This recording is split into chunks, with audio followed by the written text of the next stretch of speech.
เรา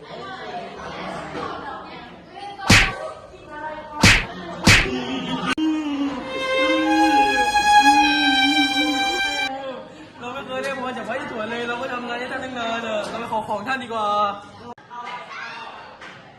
พระอิศวรครับผมขอนิ้วเพชรที่ชี้เป็นชี้ตายได้ไหมครับได้เจ้าทำงานให้ข้ามาหลายปีแล้วข้าจะให้นิ้วเพชรแต่เจ้าข้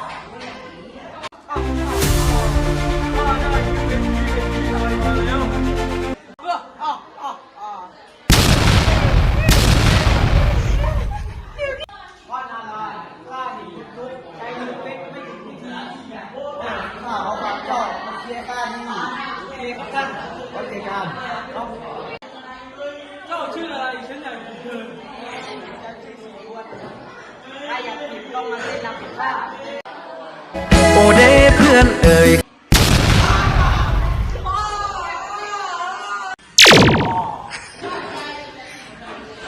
อะไร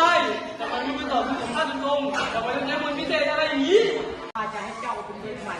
มี10 มือ 10 เท้า 10 หน้า 10 เสียง